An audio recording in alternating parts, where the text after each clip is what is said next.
All right, hey, I told you we would be back. Uh, yeah, this is Pulpmythos. I'm Brian, and I'm here with Spencer. Those of you who watched us with the Westworld reviews, welcome if you're tuning into this. Anyone who's new, just interested in this particular film, welcome to the channel. We're going to be doing a lot of movie reviews for the next several weeks until Perry Mason starts. Then we'll be reviewing that. So Sunday evenings, tune into the channel, subscribe, do all that stuff, and you'll be getting new movies. We're going to be focusing on movies that are a little, not all necessarily horror. Some are just going to be offbeat type films. That's just sort of the things we're into. And yeah, so we're going to get right into this. It's going to be spoiler free for a few minutes, and then we'll jump into spoilers. I'll let you know before we do that. This film is The Blackcoat's Daughter. And Tusk 2. Tusk. It's not. Yeah, y'all should check that out if you've not seen Tusk. It's a bizarre movie. It's worth it just for the ending scene, really. Yes. Like you basically sit through a mediocre movie, but for the payoff at the end. But the reason I picked this film in particular was I've been hearing, it's been on my radar for a while now. Red Letter Media had mentioned it, which is a YouTube channel I'm a big fan of. They mentioned it a while ago. They've never done a review, but it comes up often on their channel, and they just brought it up again recently. And then I saw it on a couple other websites, and it just seems to keep popping up on my radar. And there's a couple other movies like that, too, that we'll probably hit up one of these Sundays. But decided, we'll go ahead and knock this one out. It's an hour and a half. So I was like, it's not a huge commitment, watch it. Either way. So, exactly. So, I'm just going to give you a little summary of what the movie is about.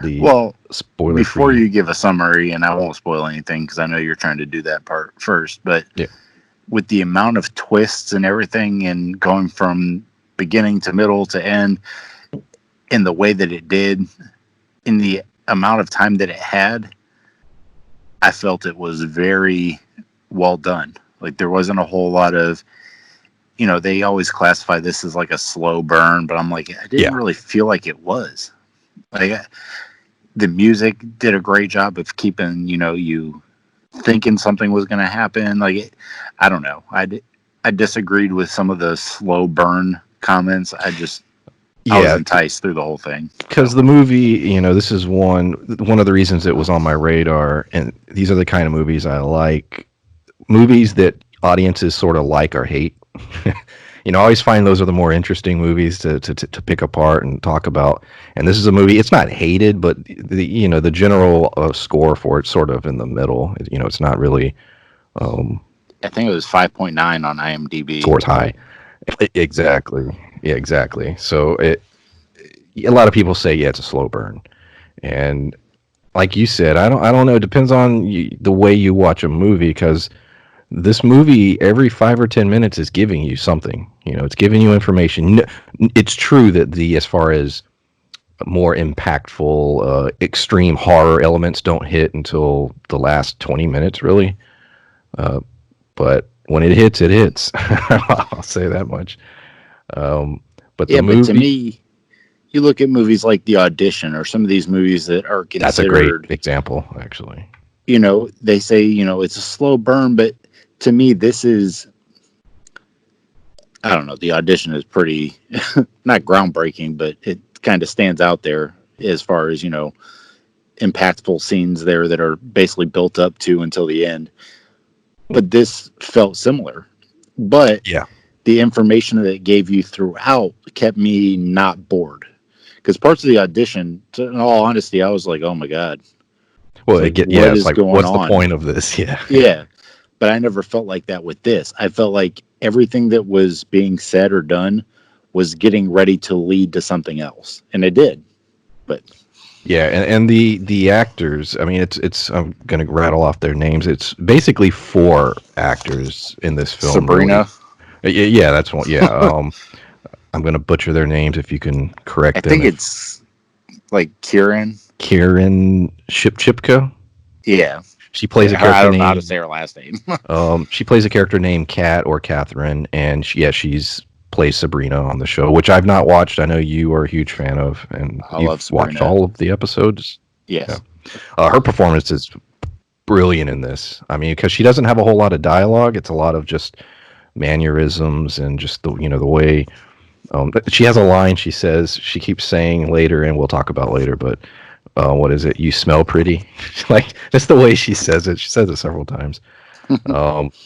Then we have Emma Roberts, who plays a character named Joan, who is We're the Millers. I mean, that's Scream Queens.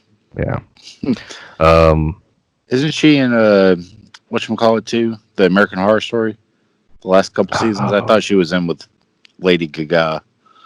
I don't recall if that's her, and it could be. I think so. I think she was in a couple of the seasons because, if I'm not mistaken, she's in the Witches season, and she's also in the one with Lady Gaga, the Vampire season. What? I'd have to go back. It's been a while. Tell you in a second. Yeah, look that up. We also have Lucy Boynton. I think she plays a character named Rose. She was in the Bohemian Rhapsody movie. And then we have James Remar, who I think that's how you say his last name, Remar. He plays a character named Bill, and he's a guy who's in a lot of shows, a lot of different movies. He's in bit roles, but he's probably best known for the Dexter show. I'm about to say film. Did you find it? Yeah, she was Emma Roberts. I just looked it up real quick. She's been in several seasons. She's been in 46 episodes of American Horror Story. There you go. So she's been in several different seasons. Yeah, the only season I watched like religiously was the vampire season. Yeah, I'm trying to remember which any of them. She play. I don't. It's a weird show because most of the actors return. They just always play different parts. She didn't come in until the Witches season, which I think was 3 or 4. So, all right. The simplest summary, non-spoiler summary, is 2 girls must battle a mysterious evil force when they get left behind at their boarding school over winter break. And I found that on IMDb. There's a lot of other summaries you can find in other sites, but they give, in my opinion, a little too much away. So there's that. And the film is rated R for brutal, bloody violence. I saw that at the top of the screen. Brief, strong language. That literally doesn't hit till about the last 20 minutes. But when it hits, it is brutal and it is bloody. The film is categorized as a horror, mystery, thriller. Definitely mystery. I would definitely say mystery. Well, it reminded me a lot of like The Conjuring and stuff, where there wasn't a lot of bad words. But it was so unsettling that it got an R rating. Because there wasn't a lot of swearing. There wasn't a lot of, it didn't get violent until the end. Yeah. So but like you said, when the it did, movie it did, yeah. And we'll go into that. The movie's an hour and 33 minutes. And that's about it as far as non-spoiler. I think we're going to jump into the spoiler. Just would you recommend the movie? Who would you recommend the film to as far as what kind of audience? Oh, well, to me, there's aspects of it that are kind of horror and almost like a slasher type movie. But to me, anybody who likes suspense, I don't like to categorize it as this, but anybody who likes to watch movies of trying to figure stuff out, because those are movies that I enjoy, where you're trying to figure out who did it, why they did it, what's going on, who the actual killer is, or what's the force behind this. Those are the kind of movies I like. And I like, even watching an investigative discovery, like the murder shows where you're just like, well, shit, who was it that killed this person? Like, I like watching those because I like trying to figure stuff out. So to me, I don't know what category that would fall into, because suspense is pretty wide scoped. Yeah. But somebody who wants to try and figure out a movie, because it likes to mess with general you, horror fans. Gives you information, to give you information, make you think, oh, okay, I see what's happening, but then it messes with you a little bit. There are elements of Suspiria, The Shining. You could sort of, and we'll go into why as we get into this. I said, if anybody has seen the Witch movie with the girl who's in Split, and her name's like Anna Joy something, but she's in Split and the Glass movie.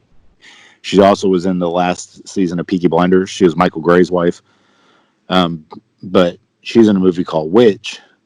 And this vibe of this movie with the music that was very pivotal, like the kind of not knowing what the force is behind everything. This movie reminded me of a lot of that. It gave me the same like atmospheric vibe, the kind of unsettling feelings. Unsettling feelings. I don't know if that's, I'm not grammar police, but So yeah, now we're going to go into spoilers. So if you don't want major spoilers, tune out now. Thanks for listening, and we'll see you next week. Well, we're going to do it the opposite. We're going to do all spoilers first, and then So we're gonna go through the movie section by section and just sort of tell the story and what we thought of it and how we felt about it as we were going on. Because like we said, the film is designed as it's slowly unraveling a mystery, and it gives you just the right amount of information you need to sort of feel like you know what's going on a little bit, and then it might trip you up a little bit, and then one thing I loved is there's a shot early on of a slow motion shot of the character Rose getting her picture taken, and when it happened, I was like, I thought it was bizarre to have a slow motion shot, especially as long as it was.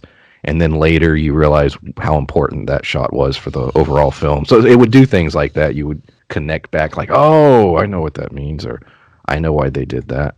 Well, even from the premise of the movie being, two girls left alone at a boarding school, like they showed the priest at the beginning, with Katie's story. Yeah. And then they show the slow motion of her. So I'm thinking it's going in a completely different kind of horror. Like he's going to do something to them. From the get-go, I was not thinking it was going to go the direction it was. And I didn't know a whole lot about it. I thought it was going to go a completely different, like more perverse direction. And it did not. Speaking of the beginning, the opening of the movie, we are at a school for girls. It's a religious-based school, or ran by a church. It's called the Bramford School, all-girls school. And the movie, starts with Catherine, or Kat, and she is upset at a priest who basically told her they're about to go on break for the holiday or whatever, and he's leaving early and will not be at her recital. And I think it's a great scene to set up pretty much everything. You go back now and look at that scene, and it has so much more importance to the overall story. Yes. And I text you that because I watched the first couple minutes beforehand. Before I even got to finish it, I watched the first 10 minutes, and then, puppy stuff and house stuff. Like everything was going on. I couldn't concentrate. So I was like, I'll just have to wait until a morning when everybody else is still sleeping and I'm just sitting on the couch watching TV, which is how I actually watched it this morning. But I watched the first 10 minutes, and I'm familiar with, Catherine's character from Sabrina. And she's kind of, this very, how I picture Harry Potter from the book should be. Like she's a badass, won't put up with anything.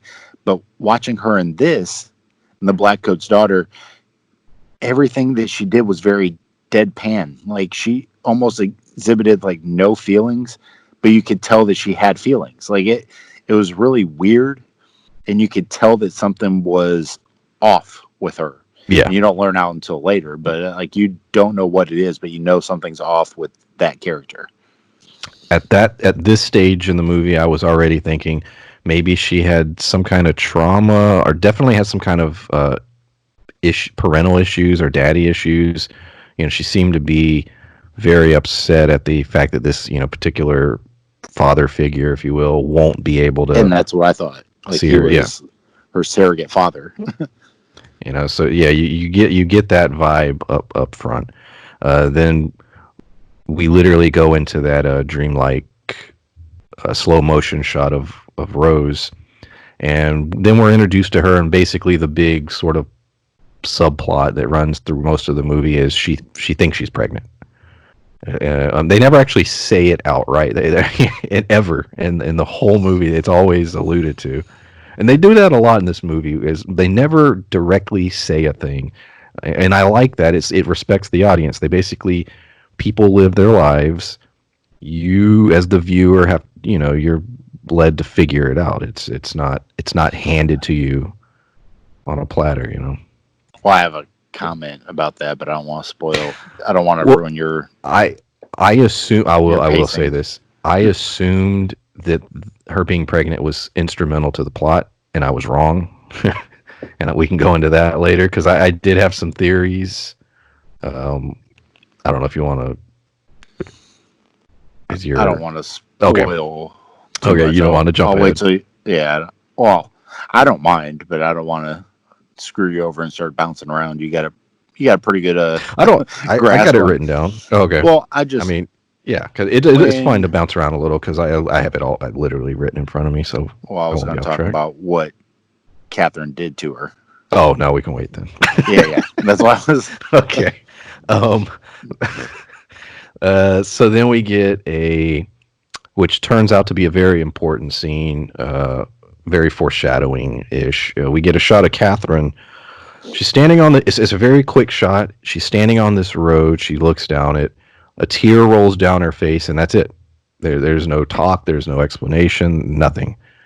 And I wrote a note about the scene when it happened, assuming that at some point there'd be a payoff or a reason for that scene, and there is at the end of the film. So the film loves giving those little pieces. You really need to pay attention to everything happening. Like you said before, everybody was like, "Oh, it's a slow burn." It is, but everything they're showing you has a purpose and has a meaning that will all tie in together. Matter of fact, there's very little I would cut if I was going to re-edit the film. I don't know that I would cut anything necessarily. I was thinking about that as I was watching it. I don't think so either because, like you said, everything's to me felt like it had a purpose.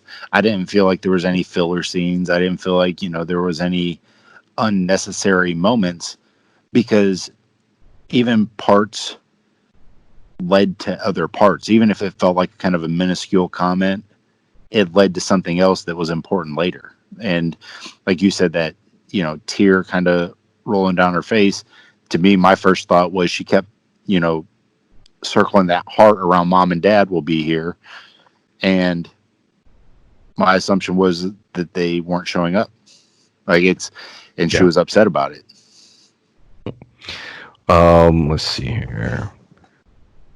So we get the little recital sequence. Rose basically tells her parents not to come, or not to pick her up until like a day or two later because she needs to meet with her boyfriend. Friday. Yeah, Friday.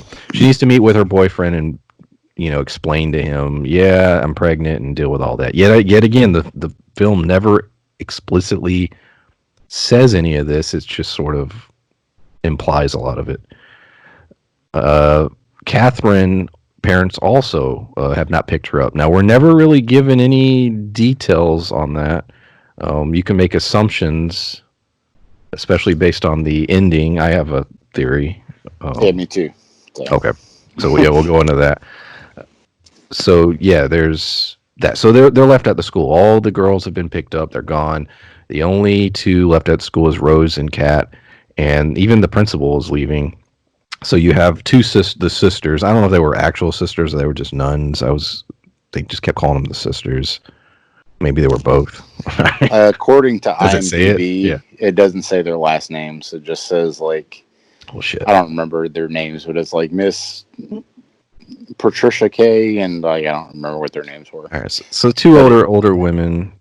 I assume they were nuns, but maybe they weren't. They weren't never dressed in that way, but they called them sisters, and they basically are going to watch the girls somewhat. They at a Catholic school, anybody who's a female is named a sister, and maybe, yeah, I don't know. I just assumed.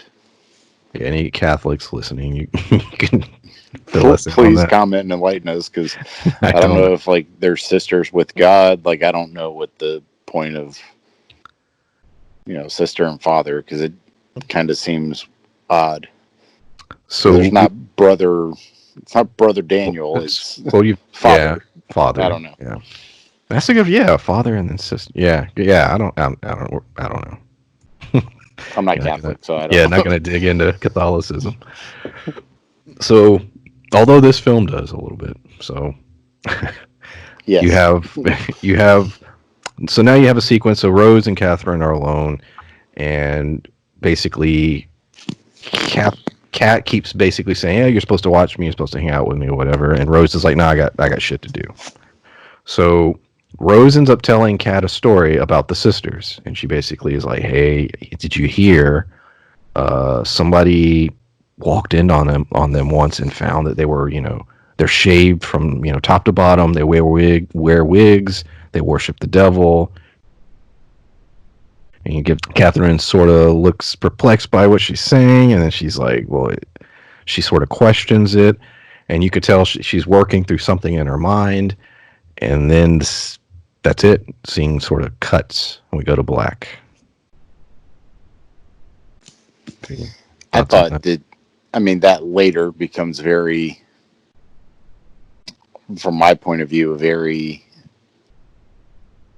very important. But I thought it was cleverly shot, because knowing what happens later and how it leads up to that point, like you said, every little scene from scene to scene, whether it goes from outside to inside to somebody crying to panning to one character, everything is leading to the next important thing, and some of it doesn't pay off until the end. So I guess that's the slow burn comment. But to me, this movie from the jump, if you're paying attention, by the time you get to the end, you're like, oh shit, okay. Like there's a lot of things that make more sense. Now, if you're just casually watching it, which I wouldn't suggest doing. No, not this. You're not going to enjoy it, or you're just not going to get it. By the end, you're just like, I don't know what's going on. But if you pay attention, there's a lot of big payoffs from scene to scene. Yeah, the film is written, and the way it's edited is very intentional. Very. You can tell that there was a lot of time and effort in that process. Matter of fact, I need to go back a little bit. I didn't bring up the director of the film. The film, like you said, it premiered in 2015 at the Toronto International Film Festival, but was released in 2017. It was written and directed by Oz Perkins, who's recently, this was his first film, and he recently did the Gretel and Hansel film that got a theatrical release. Not seen it yet. I do want to see it, but there you go. He's an actor. He's done a whole bunch of movies in the past. You can find he was in the film Dead and Breakfast, but now he's taking a crack at directing, and so far so good. So let's see here. So like I said, the movie, when I say it cuts to black, I mean it literally cuts to black, and you sort of have a little pause, and then bam, you're introduced to a new character, named Joan, and she's at a bus stop, and the camera sort of settles on her for a while. She's walking around, she's doing different things, and it eventually leads to her sitting on a bench. It's very cold outside. The surroundings look similar to what the school looks like, so you're like, okay, maybe are we near the school? What's going on? And then a guy approaches her.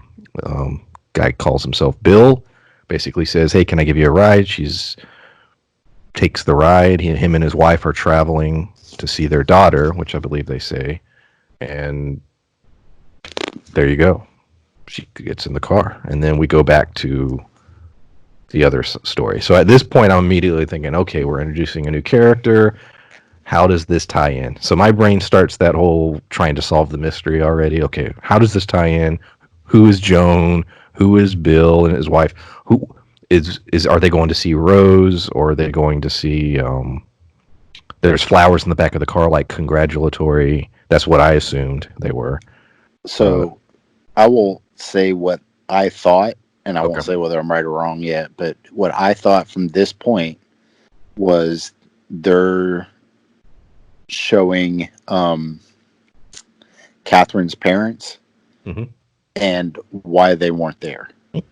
Okay. So my immediate thought at this point is that Joan is the, I guess, antagonist in the movie. Like, I'm thinking that maybe she's the one that, you know, kills Catherine's parents, or maybe she's the one that, you know, derails them or gets them in an accident, or, you know, I'm thinking at this point in the movie, Joan and Catherine are going to end up seeing each other, because she's either going to kill the parents or she's going to be with the parents when they die, and then she's going to wander into the school or something. Like, my thought right then was that those are Catherine's parents and Joan is the bad guy. And I didn't mention at the beginning when Catherine, when we're introduced to the character, she's having like dreams and she like sees a crashed car. That's what it appears to be. Yes. So yeah, I could see where you got that. Um, yeah, okay. So Rose returns from her date with her boyfriend. You can tell she basically is like, "I'll take care of it." So I guess it's implied, an abortion or something. And she seems upset. Definitely, she gets out of the car and she goes looking for Catherine. Catherine's not in her bed, and so she walks around the school. She ends up getting to the furnace, and she sees Catherine sort of bowing or worshiping, or however you want to perceive it. It's a bizarre scene, but she's near this furnace. It freaks out. It freaks out Rose.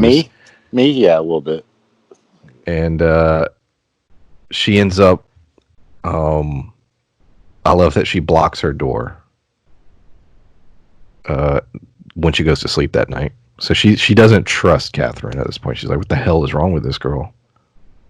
I would have done the same thing. Yeah, actually, I probably would have busted the door open and be like, "Bitch, what are you doing?"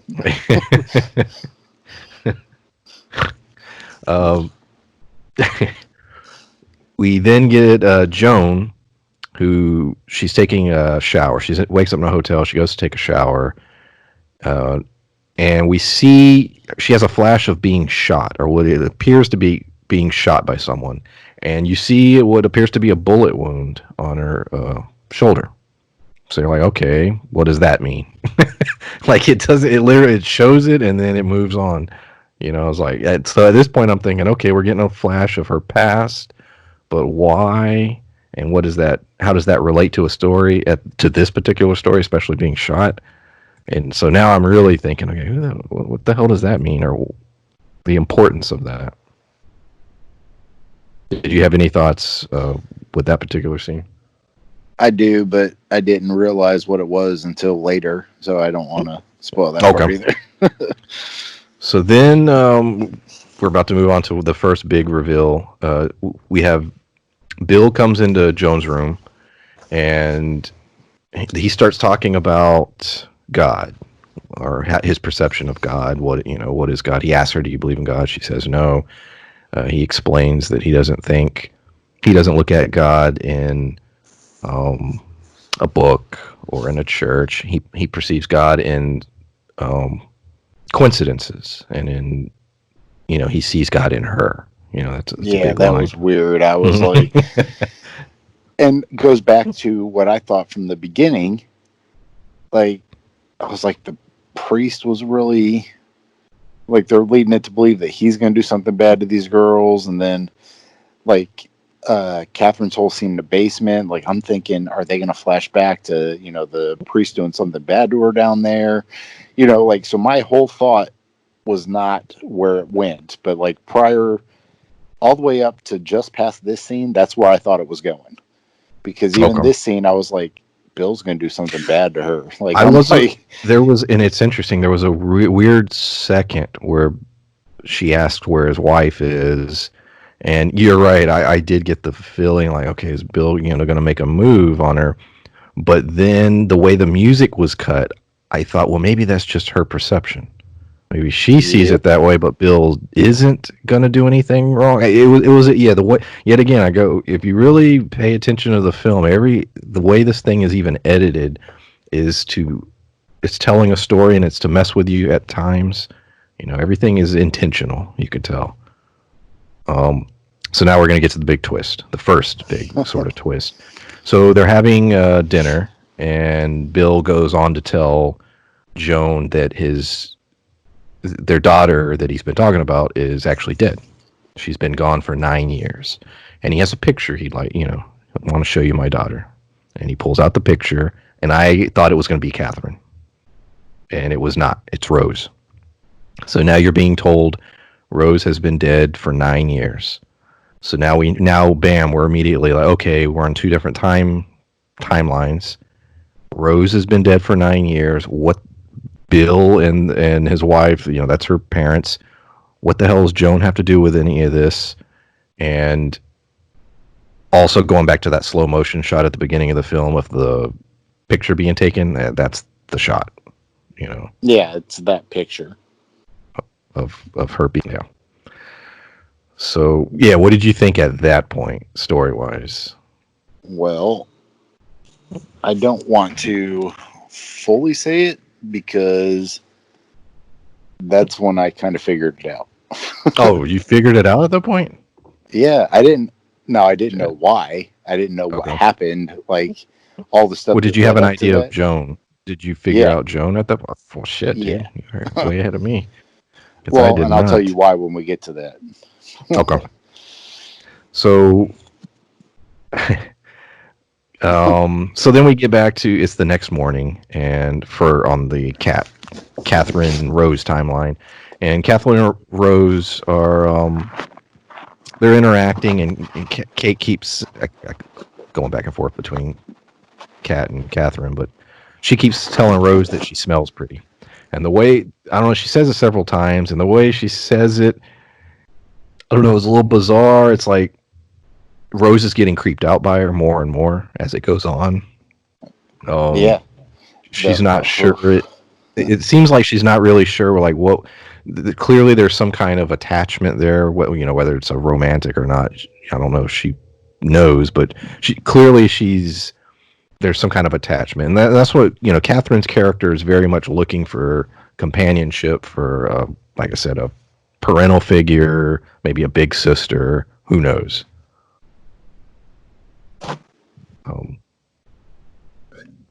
So let's see what happens. Okay. Yeah, so from here on, the plot's going to move very fast, and it does. We're getting into that. Literally, everything I've said, everything we've talked about to this point is like an hour.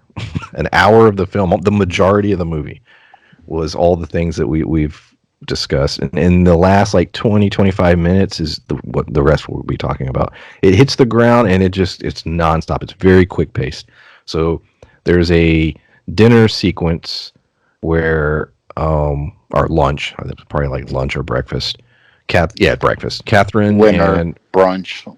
Yeah, Catherine mimosas and Rose are having lunch or breakfast, and brunch. Catherine refuses to say grace. So it irritates the sisters, and they're like, "Oh, you need to say grace." So then she proceeds to vomit all over the table, and then this leads to her calling them "see you next Tuesdays." Yeah, exactly. she says very foul things to the sisters, and then we find out that Mr. Gordon is coming, who's the principal, headmaster, whatever, and they make Rose shovel. So that happens. So then everything else, I'm going to tell it sort of out of sequence because it's all chopped up, and it's sort of meant to trick you into thinking. I'm going to go ahead and say the sisters and Rose are all killed. But it's the way that it happens, it tricks you because Rose goes to another building. Mr. Gordon shows up with a cop to the house. He finds a murder scene. but then you think Rose is safe. You're wrong. Rose has already been killed too. The timeline's all wishy-washy the way it was edited, but basically on purpose. So basically, I'm just going to go ahead and say, Catherine is a psychopath who has murdered the sisters, murdered Rose, and we can go into grim detail about how she does it. She chops their heads off. She takes them down to that boiler and places them there and proceeds to worship the devil. I'll leave it at that, and then we'll go into what happens after that scene. But there you go. Yeah, that happens. Okay. so yeah, go ahead. We're talking about, Rose, when she was talking about, wanting to get an abortion or she'll take care of it or whatever. The first place that she gets stabbed, because she's talked to this with Catherine, is in the stomach. Mm-hmm. So it didn't seem like a cut of opportunity. It seemed like a cut with purpose. So, when we find out that she's basically doing this to worship the devil, I don't know if she, that was part of it, or because right before that, Rose was in the bathroom. It looked like taking a pregnancy test or something. Like she's like kind of smiling. Or I think she may have got her, or she either that or she got her period or what. Yeah. I assume that, it was alluding to she's happy. She's not pregnant, which threw a twist to me, because at this point I'm thinking that there is some kind of, there's a witchcraft thing going on, and maybe they want her child or you know what I mean? That's where my mind was going, that they wanted her unborn child. And then when that scene in the bathroom, I'm like, oh, she's not pregnant. And then I'm like, okay, the movie kept throwing things which made me think it was going to do a thing, but then it didn't. Yeah. Yeah, it was very confusing. But then even the shot where Catherine was back at the house with the sisters, watching it, how that unfolded, because you didn't really know how the sisters died at first. Like, it showed the father and the cop coming in to the house, and then like you could see a big bloody handprint on the wall. And then after that, it went to Rose being in the bathroom, and then it went back to the house. So like you didn't know who died yet at the house. So now you're thinking, well, maybe Rose is safe because she's not there. And then it goes back to the house again, and then it shows the scene where Catherine kills both of them. She walks upstairs, gets some pillowcases, walks back downstairs with a giant grin on her face, comes back, stabs one of the sisters in the back like 5 or 6 more times, and then she cuts their heads off and puts them in the pillowcases. We're also treated to a nice little sort of montage of going back in time and showing her journey, feeling like she's communing with the devil. There's a sequence where she answers a phone. It's a whole sequence where the point at which she starts making those choices that she's going to do what she does. Yes, and that's what I was going to allude to earlier, was none of those things happened until after, like the whole devil stuff, none of that happened until after she talked with Rose about the sisters and the devil. Yeah. Like she didn't like see the devil. She didn't talk about the devil. She didn't do none of those things until that point. Then after that point, like a bunch of weird things started to happen. So I don't know. And that's one of the things that I think was really cool, is that she's obviously looking for, like we even said at the beginning, a father figure. So I don't know if that her vision at the beginning was basically, maybe she was adopted afterwards. Maybe, she doesn't have like a real mom or dad. Maybe her mom and dad are really dead, and her being like, well, is someone coming to get you? I don't recall whether or not the father really said, is your mom or dad coming? I know specifically he does say something about calling a father, or I think he says a name at the very beginning. I could be wrong. It might have been Rose. I'd have to go back and look. I think that he was talking to Rose about, are your mom and dad coming? And then when he was talking to Catherine, I don't know if he says father or if he says someone coming to get you, because even if he said father, think again, they're at a Catholic school. So is she part of another church or something? So I'm thinking at this point that her parents are dead. Mm-hmm. She doesn't have parents. So the father at the school is her father figure. She doesn't have one. So now she's looking for, this story that this girl, Rose, weaves for her about, worshiping Satan. To me, that gives her mind a purpose. That gives her mind a companion. Her mind a vision of somebody who she could please and be with. Because nobody else wants to be with her. Rose was shutting her out. Her parents didn't show up when they showed her at the recital thing. Who she sings in Sabrina also. I was not impressed. I was not surprised by her voice because I saw Sabrina before I saw this, but she can really sing, in real life. Yeah. So her looking up and having kind of almost tears on her face while she's singing. That to me was very moving, but it also goes back to the point that she's looking for someone, anyone, and she found it in this story. She was 14 or 15 in this movie. Well, they said she was a freshman. Well, I'm saying in real life. I think 15, because in Sabrina, the first season of Sabrina, I think she was 18 or 19, and that happened in 2018. I think was the first Sabrina season. So I think she's probably 15, 16, maybe. I was a little surprised by that, only because of the brutality of the murders. She's like this kid. The murder scenes are really well done. They're very realistic. The way she's. It literally shows a stabbing, but it's really realistic the way it's done. It's very, very brutal, not stylized. It's very much, like I said, a very realistic way of how that would happen. Talking about camera angles and lighting and everything else, when she goes apeshit and kills Rose, also the blood dripping off the end of the knife, it wasn't slasherish where it's gushing off of there. It was just a little bit, and I kept waiting for another drop to fall because it happened once, but then it didn't happen again until much later. So like you said, realistic. It felt real. But it also felt it wasn't to me, even at this point, I didn't feel that there was a higher power. I felt like she's fucking bonkers.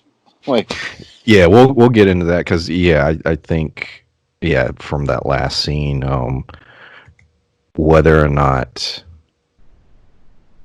is she possessed or is it just a crazy girl? Because nothing in the film that happens. Well, let me get into the next scene, and then we'll get to that at the end.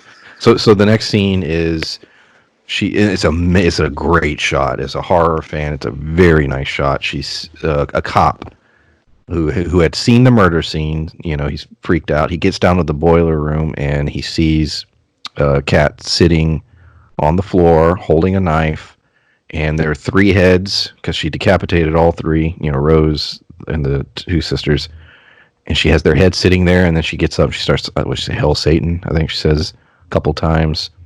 And the guy, he's just like, put the knife down. And he ends up shooting her. Yeah, she does.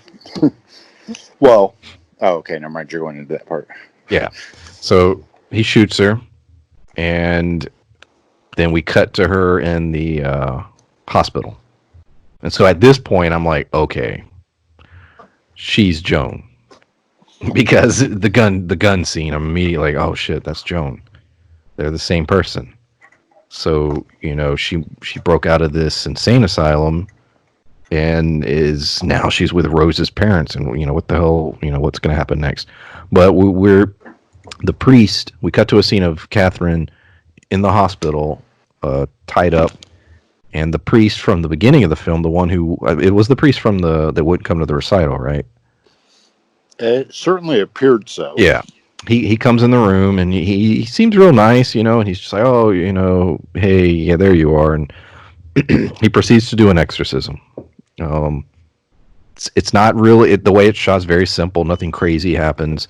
But towards the end of the exorcism, she appears to lift slightly off the bed. It's shot in a very odd angle. So, is she levitating or not? It's not crystal clear. So I make that point because we're going to go into that at the end. So that happens, and then we jump to the ending sequences of the film. You have anything to say about the exorcism or anything? Or what were you thinking about? Yeah, during that scene. Well, like I told you, I had already thought that Joan was Catherine, or vice versa. Yeah, let's go into that. You thought that at the diner? Yes. Wow. Well, why? There was a couple scenes at the very beginning of the movie, even though she had like the braids and stuff. As soon as she let her hair down, like, she's going crazy or whatever. Emma Roberts does this thing where she was basically almost like taking her hair to her head, and Sabrina, which Catherine, because I don't, like you said, I don't want to butcher her actual name. She did that like 2 or 3 times, like when she was fixing her hair. Okay. And one of the smiles that Catherine did, like right when she was talking about, I was just thinking of something. Because she said she was just thinking of her parents when she was talking. He was just like, oh, I was just thinking of... I'm trying to remember what she said. Because she was talking to the priest at the beginning. He was just like, oh, what were you smiling about? What were you thinking about? And she was just like, I was just thinking about you coming to the recital, or whatever it was. And that smile that she had right there, Emma Roberts did the same thing. At the diner. So there was a couple things where I was like, this is weird. And I thought that that's who it was, but see, that's why I was like, is this like a fast forward? Is she like... But I didn't pick that up until the diner. Okay.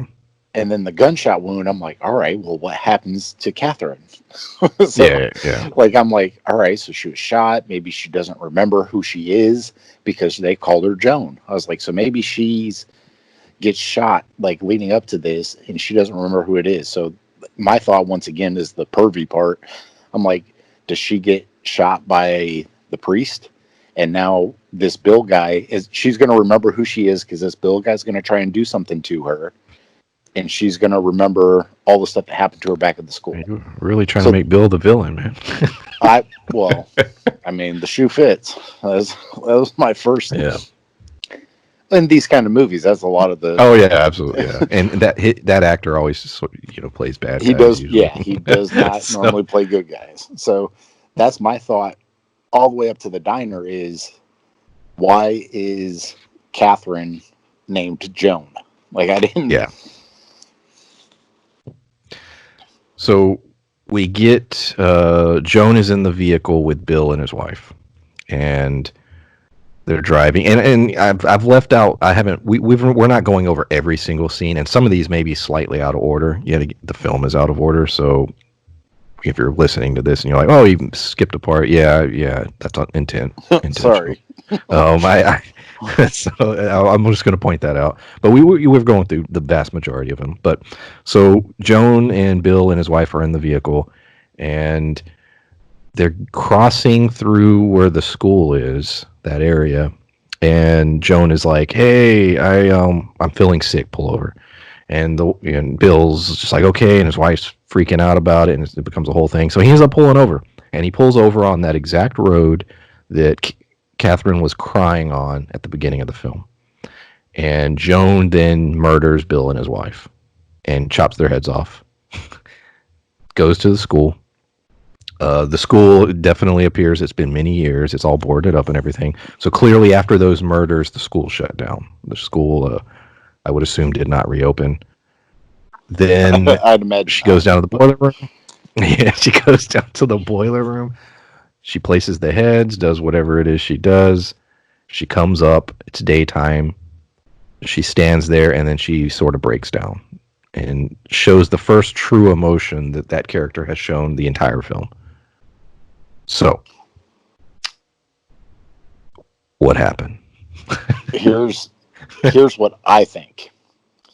I think that spot on that road, like I don't know if because they showed the car crash at the beginning or the wrecked car at the beginning, so I don't know if basically the school is taking care of her because her parents died like on their way to the school at one point, and dropping her off. Like I don't know the specific of that, which is also to me fun because I get to make up my own story as to what happened with her parents. But that point of that road is very important. Like they've showed it a couple times. So I'm thinking that she's actually not planning on killing them until she gets to that point in the road. Because when she gets exorcised, the devil leaves her, or what she, because I think she's just fucking bonkers. But she feels like the devil leaves her. And I think at this point, her companion again is now the father again, that priest, because she's looking for that companionship. She's looking for that, person. So I think that she comes back. Now she's the father. I'm sure that he comes to visit her and everything. And then I think when she leaves that hospital, I think that at that point, maybe the father died, maybe he's not around anymore, maybe he stopped coming to see her, and now she's looking for companionship again. So now she's on the road, she's running away, and now she runs into Bill and Bill's wife, which I actually think in the movie they don't give her a name. I think it just says Bill's wife. Yeah, let me look that up. I didn't. She only has one dialogue scene. That's why I didn't. The film focuses around 4 characters. That's why I didn't dig into any of the other characters. I'll look that up. Keep going. At that point, like I feel like she's attaching to these people. She's like, these are Rose's parents, and then when she finds out they're Rose's parents, it kind of scares her a little bit. So now she gets back to that point of the road, and I think that now she's back near the school. The school is where she was the happiest. The school is where she made that connection with the devil. So she kills the parents thinking that she's going to get the devil back in her. Like she gets exorcised and now she doesn't have that companion anymore. I think that she feels like if she kills the parents, sacrifices the heads or whatever it was that she did, put them back in front of was it Linda? Yeah, she did have a name, Linda. But I think she gets back to the school thinking that the devil's going to come back into her, or she's going to have that companion back, and she didn't get it.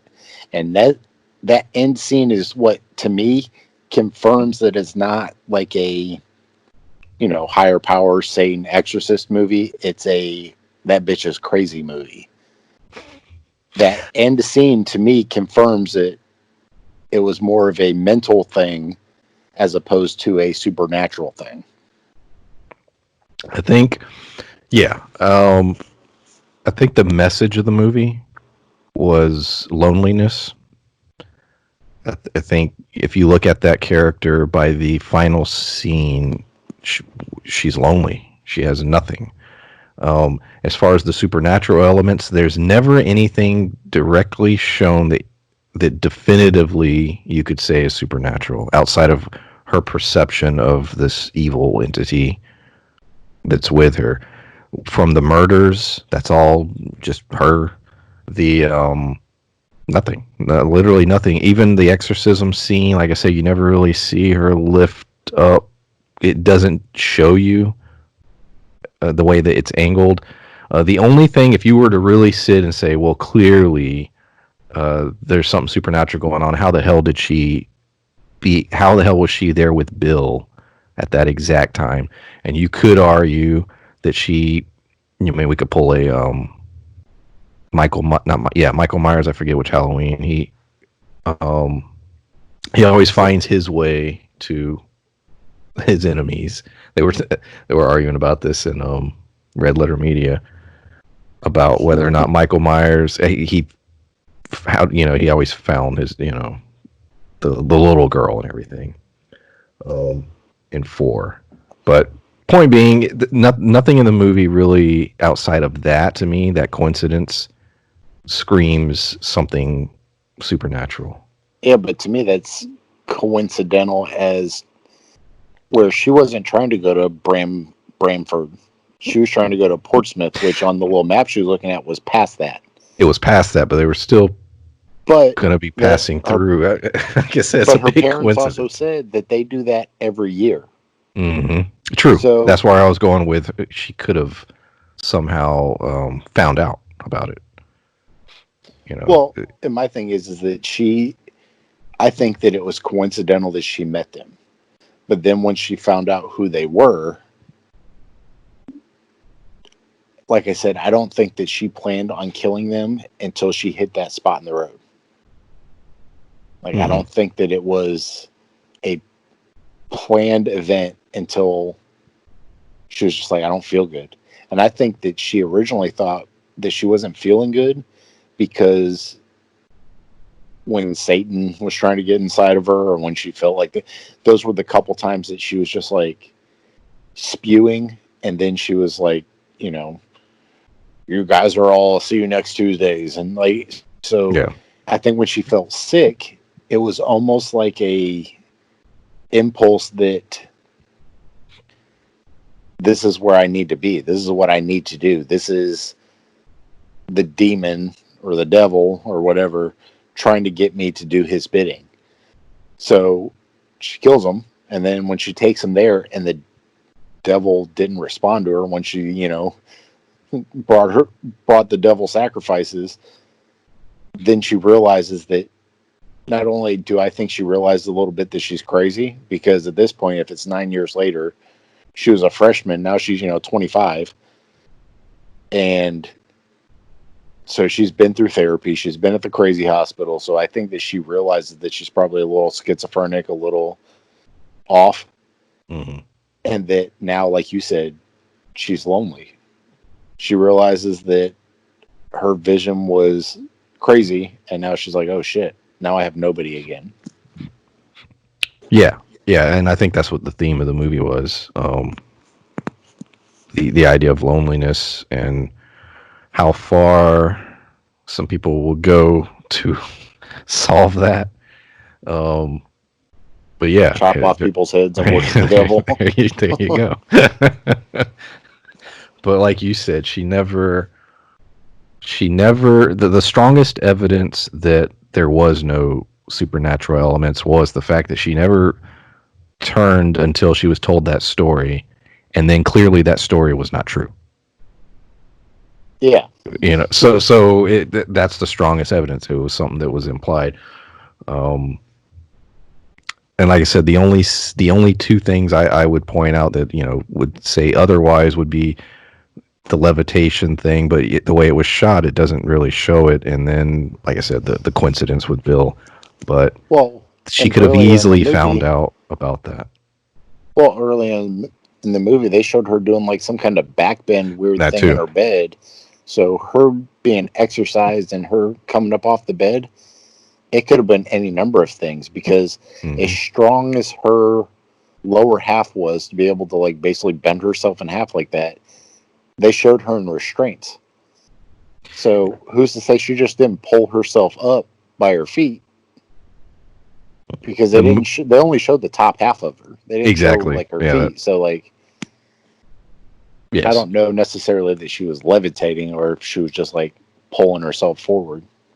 And that was the thing I liked. The movie never, like, so the movie never outright says this and that. It just sort of implies certain things and lets you figure it out yourself, or, you know, see if you can, you know, make up your own mind as far as what's going on, what's not happening. And yeah, I like that. I like that in movies. I don't necessarily like that in TV series. I like to have there's more commitment. Well, and that's for me. I agree, but that's because a movie is an hour and a half upon seasons upon seasons. Yeah, an hour and a half. Exactly. Yeah. It's not a big deal, but if you know, 5 seasons, you know, 40 hours of content or whatever, yeah, it's a problem. More, yeah, but yeah, I definitely would recommend the movie. to horror fans. And if you're a fan of things, I think I mentioned like Suspiria earlier. I mean, the only thing it has in common with that is it follows a girl in a girls' school, and it alludes to evil things. Although that movie straight up goes there by the end. Yeah, movie's weird as shit. Yeah, I've not seen the remake. I love the original, but yeah, no, I really enjoyed this movie. And anything else? Any other thoughts? Not really. Like I think that if by the end of a movie like this, if I want to watch it again to see if I can pick up on some other things, then to me that's a winner.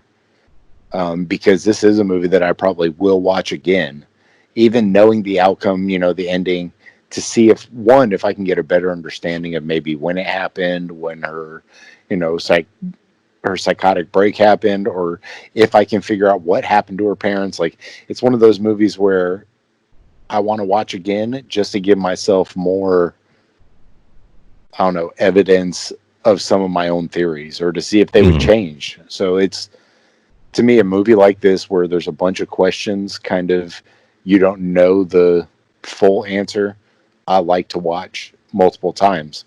Kind of like, Inception, or those kind of movies where you can pick apart the ending.